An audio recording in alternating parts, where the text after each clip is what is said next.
On three. 1, 2, 3. Whoa. Whoa. What's up, nerds? My name is Vincubus, and this has been the single biggest pain in my ass for about a month now. Oh, this is the Inflatable Table channel. If you're new here, hey, it's good to meet you. And if you're not, it's so good to have you back. What you just saw is that big project I alluded to that I've been working on for about a month, or at least I hope you saw something. I haven't made it yet. For a bit of backstory, building out the lore of this universe, I'm a design student, which means the lack of structure in the program isn't a bug, but a feature. They just give you parameters and say, make something cool, and if I don't like it, you fail. Which puts a lot of pressure on someone like me. I'm very good at one thing and one thing alone. Failing. We had so much going for us, too.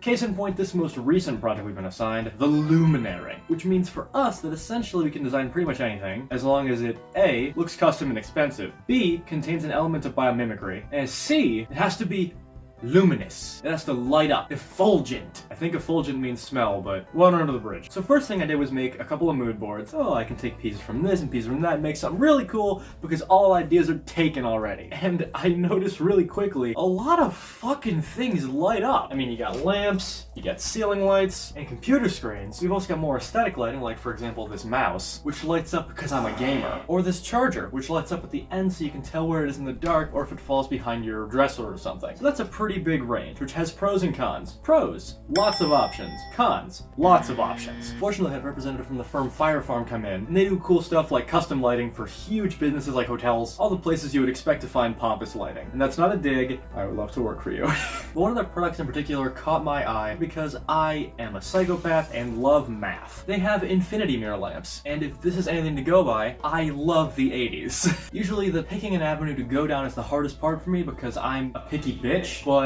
I've known since the very start that's where I wanted to go. But that gave me my first problem. Take a look at this biomimicry mood board and tell me what's wrong about it.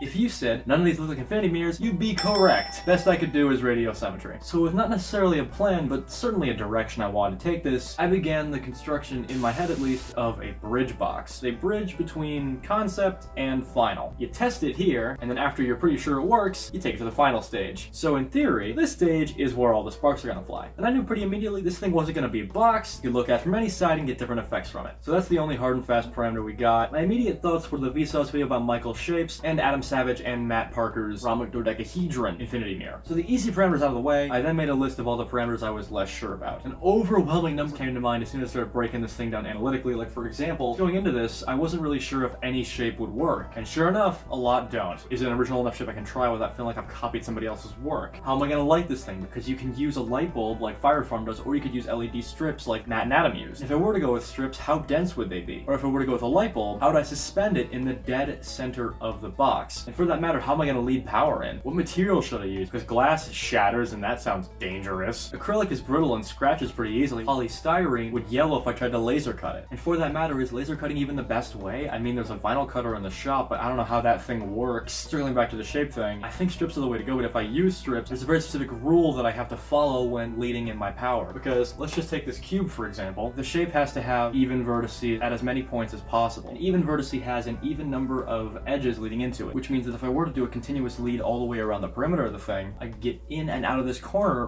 but I would have to go back in to get this edge, and then I would get stuck here. And that's true of every single corner on this piece, meaning I need several jumps or several lead-ins of power. It'd be hard to wire that. And while I can look at a shape and tell that it has all even vertices, it's a lot less simple to actually map out the ideal path to take. Now, what would make that considerably easier, I think, is to take a bunch of shapes that are eligible, make 3D models of them, and then map the paths out on each of those and palm my hand. So I did. Also, new getup, so it's a different day. Like I said, pain in the ass. So after sifting through a huge laundry list of shapes, including but not limited to Tetrahedron, triangular prism, truncated tetrahedron, truncated hexahedron, truncated dodecahedron, truncated octahedron, pentagonal great rhombohedron, truncated icosahedron, dodecahedron, antihedron, icosahedron, dodecahedron, pentagrammatic rhombohedron, truncated dodecahedron, and this crime against God, which I'm just gonna call a fuckahedron. I narrowed it down to 5 shapes that were the ones I wanted to make the most, and they are regular octahedron, one of the platonic solids, the pentagonal antiprism because the leading face is flipped on the opposite side, the cuboctahedron, which looks like a variety of shapes when looked at from different angles, and the rhombocuboctahedron because it's big and beautiful. You're probably thinking, hey Vinky Poo, that was only 4 shapes. And first of all, don't call me that, and second of all, this is the snub cube, which is my favorite Archimedean solid. However, no corner on this whole thing fits the even vertex rule, so it's out.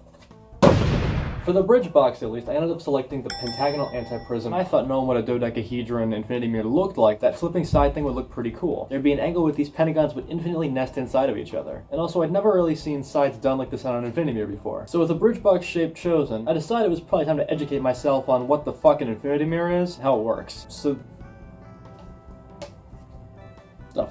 this is translucent semi-reflective material, also known as one-way mirror or two-way mirror, because apparently they're the same thing, which all the websites that tell you how to make these things just assume you already know. I didn't. And if you look through it, you can kind of see me, you can also kind of see yourselves. You're a camera in this instance. This does not have a right or a wrong side, by the by. I wonder if I can demo this. Essentially, whichever side of the mirror is receiving more light is the one that can be seen from the outside. It's why you can't see through residential windows in the daytime, but you can see them at nighttime.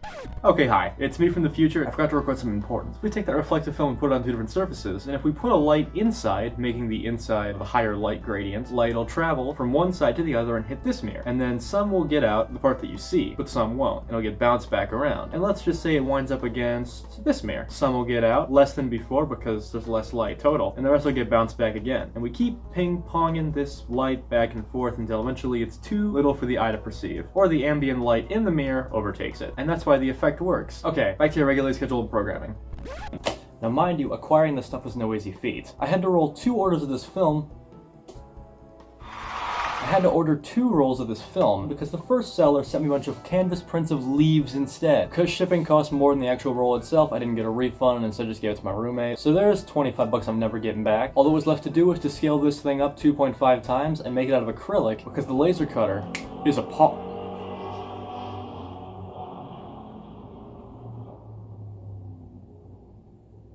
Because the laser cutter is a POG. So my supply list was the roll of film, 10 equilateral triangles made out of acrylic, 2 equilateral pentagons made out of acrylic, 9 feet of LED strip, 2 pentagonal rings for making the lid. So the directions on the one-way mirror film say to spray it on the material you want to apply it to, and separate it from the protective plastic layer, press it down, and squeegee out the excess. But I didn't have a spray bottle, so I just used a wet cloth. There was a little bubbling, but the reflection effect I was getting was super visible toward the corners, which is a good sign. But when I turned it over, I realized how much of a fucking idiot I was. So the bubbles I had squeegeed had left sticky trails. So I ended up doing the process without water, which ended up doing a little bit better. I asked my professor what to do, and he said in his squeegeeing experience, a metric shitload of water was the way to go. So for a brief moment, I had to put my pride aside and follow the instructions. Yes, indeed, I got a spray bottle. And while even that wasn't perfect, it was significantly better than previous tests. So I cranked out a few more triangles using this new method, and then set up my first proof of concept test. Alright, infinity mirror test number 1. Okay, that does not appear to work. Oh, wait. Closer together, maybe? You can kind of see it in the distance there, actually. That's working a lot better. Yay! It's only once, weirdly enough. Oh, what the heck? Wait, why'd that work? Wait, it's kind of working a little bit. This follow-up test is going a lot better. Seems like it goes down all the way. It's just dirty on this side because it's dirty on the bench rim. Feeling satisfied, I finished out the shapes, fucking up each pentagon at least once. I used some painter's tape to tape it up temporarily and get an idea of the effect I was producing, and I got some really promising results, especially when I turned on flash. And then I took these pieces to the shop where I began to glue them up. Now acrylic is not very porous, so it's very hard to glue it. What you can use is solvent glue, in my case acetone, which is in large part nail polish remover. And what that does is break down the edges of the acrylic chemically, effectively making them into a single piece, kind of like welding metal. The thing about acetone though is it's only really good for butt joints. While the pieces at 90-degree angles from the base stuck just fine, the pieces that were on angles to those pieces wouldn't stick no matter how much acetone I added. Over time, or rather over the next 2.5 hours, progress completely shut down.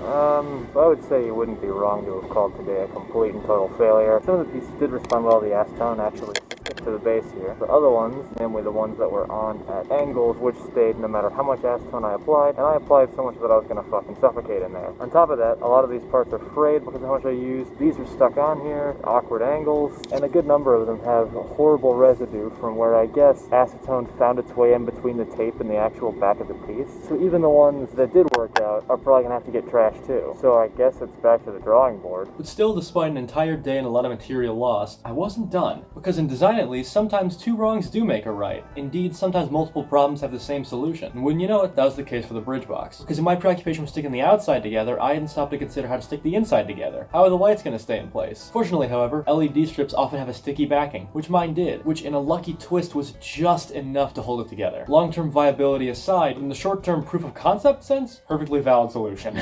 Okay, hopefully this works. If not, tell me, I guess. It freaking works. Look at that. Oh, that's awesome. Oh, wicked. Oh, that's also a really cool effect. What the hell? I also invented a new kind of epilepsy when I discovered the strobe function. Oh boy. Hate that. I gotta say, I'm more than happy with how it turned out. The lid is definitely not perfect. That's what the final's for. Speaking of the final, it's time to design that. Now, while I love my previous shapes, I noticed not a problem, rather an opportunity that I just couldn't pass up on. I really love how looking at this thing from the top versus from the side produces a totally different effect. Even the biggest shape I have here, the rhombocabooctahedron, that's what it's called, is symmetrical at almost every point, so it doesn't really produce that effect. I also really want that thumbnail photo with my head inside of this thing, but it'd have to be fucking huge for that to even be possible. And also, I'd secretly had my eye on a third shape. The rhomboicosahedron. I think that's how it's pronounced. This absolute fucking behemoth has 62 faces, pentagons, triangles, and squares, and there's absolutely no way I could make it exist. And so I didn't actually include it in my original shape making. But I just couldn't stop thinking about it, if for no other reason than that the behemoth seemed like more of a design challenge and less of a can you assemble a kit challenge. But surely if one of the 12 pentagons on that thing was the size of this pentagon, I wouldn't even be able to fit through the front door of the building. So then I got to thinking, is there a way to consolidate this? Enter the Johnson solids. I found the most disgusting chain of letters I've ever seen in my entire life. Let me make sure I get this right. The parabidiminished rhombicosadodecahedron, which has 42 sides because it chops off a lot of the corners and replaces them with dodecagons, which in my mind has several benefits. A, less shapes. B, easier to construct. C, obvious lid. I can fit my hands in there to route it easier. And D, it preserves this prism aesthetic that I've grown to love so much. It should go without saying that a jump from 12 pieces to 42 pieces is no small effort. Those of you who are paying attention may have noticed, it doesn't follow your even vertex rule. And you're right, but this is where E comes in. It's a design challenge now. In my mind's eye, if we connect both dodecagons by a series of 10 vertical trusses, it would fix our even vertex problem and also would add a lot of internal support. Again, sometimes two problems have the same solution. And once I discovered this, my mind was set. Now, as of now, I have yet to convince the people in the shop to cut all of this out, because if you look at this cut sheet, it becomes clear that's quite the large ask, wouldn't you say? So I'm gonna try to convince them to cut that for me, which I don't know, probably not. And also I'm gonna figure out how to even out these corners because I still have no idea how I'm gonna make them look presentable. I'll get back to you on both of those. They said yes! I am honestly surprised. This is $40 worth of acrylic, which they comped for me. So, Rob, if you ever see this, I will buy you a box of donuts. Because who doesn't love some goddamn donuts? I will say, they're a little burnt and they smell fucking terrible. But once I clean them up, I can actually pretty much just finish this thing outright. I still need the vertical support struts, but I'm probably just gonna find scrap wood and make those. So I'll get to that. The materials are pretty similar this time around, including the aforementioned 10 acrylic pentagons, 20 acrylic squares, and 10 acrylic triangles. Also 50 feet of LED strip, a big old ring, a big old decagon, a big old circle, and a decagon with a ring cut in it. Wait, have I been saying dodecagon this whole time? Oops. And of course the roller reflective film. Okay, before I get started, the smell is actually abhorrent, so there we go. So building this thing took many nights. They had to put film on all the pieces, adhere them together with tape, replace that tape with hot glue, and then route the whole thing with LEDs. And no, I'm not going to show all of that. It was incredibly fucking boring. But yes, during construction, initial signs were very positive. It is built. It is a lot bigger than I expected. I'm gonna do what any logical person would do and stick my face in it. I found something magical. I'm gonna put my face in it. Oh no. I am seeing things no man is meant to see. Oh, Jesus Christ. Oh no. Nate, stick your face in this. Oh no. Again. Oh no. It works a little too well, doesn't it? That's not. That's kind. Ow. That's kind of helpful though. Yeah, I can figure out what I look like from 65 degrees. And that is 65 individual degrees, but also the other, I imagine. That's awesome. But there were a couple of notable setbacks. We ended up redoing the film on several of the pieces. I just barely didn't have enough film, so I had to buy a whole nother roll. My hot glue gun fucking exploded, and it ended up being a lot bigger than I expected it to be, which made working on it a pain in the ass, but the pros were hard to ignore. Hold this. Where's the on switch? Oh. Whoa. No! Oh, get a top view. Oh no. There's so much of it. Oh my god, I see demons! There's a lot there. Oh. What are you gonna use this footage for? Because that was like a minute of us moaning. It's fine. This is sexy. My friends would assure you that they didn't think my head get any bigger. My ego is so fat at this point, it could stop a truck colliding head-on with my face. That's holding surprisingly well, actually. I thought it would have given by now. I guess hot glue is viable. It actually had a lot more structural integrity than I expected it to, but at this point the support struts were part of it, so I couldn't take them out. I also realized that on my Excel spreadsheet I had done the math wrong. Formatting the entirety of that spreadsheet was all for fucking nothing. Turns out based on my new math, I wasn't gonna have enough LED, so fuck me, I guess. Or actually, I guess don't, because I managed to finish lining the thing with like 10 inches of LED to spare. I don't know where that came from, but I won't question it if you don't. And I dare you to tell me 10 inches isn't a big difference. Setting my own opinions aside, it's time for some actual factual information. This thing is fucking cool. Oh god. Let's see what that looks. Faster. There you go. Okay, that should be it. Oh my goodness. Wow. This took forever. I also burnt my hand pretty bad, but that's fine. It's worth it. I'm extremely proud of it. Welcome to the Armory photo booth. There she is. God, that looks really cool. Oh man, but this is without the top. I still have to put the top on. We're gonna see together what the hell I've built. On 3. 1, 2, 3. Whoa. Whoa. Whoa. Whoa. Oh my gosh. That's amazing. I can't even tell where the lights are coming from. They're just everywhere. Oh, it's so cool. You can see the support struts kind of jutting off into forever too. You know what this looks like? It looks like in episode 5 of Star Wars when Vader tells Luke he's gonna cut off his arm. That's cool as hell. Satisfied but still feeling greedy, I decided to grab a pole hard as I could for 5 minutes, which besides giving me horrible cramps, made my hand really gross and sweaty, because I was able to wipe my disgusting ass finger on my camera lens and get some delicious glaucoma-esque photos of the lights doing their thing. And I gotta say, they're fucking beautiful. It can do any range of colors, looks great from a bunch of angles, and especially from this photo, I get serious episode 5 of Star Wars vibes. I may have already said that, but anyway, it was time to reap the rewards of my secret goal of designing it this way, the thumbnail photo. Okay, time to go even further beyond. Thank you, unnamed cameraman, for this S-tier footage. Does it cause any problems? Oh boy. It's working. Okay, you can go.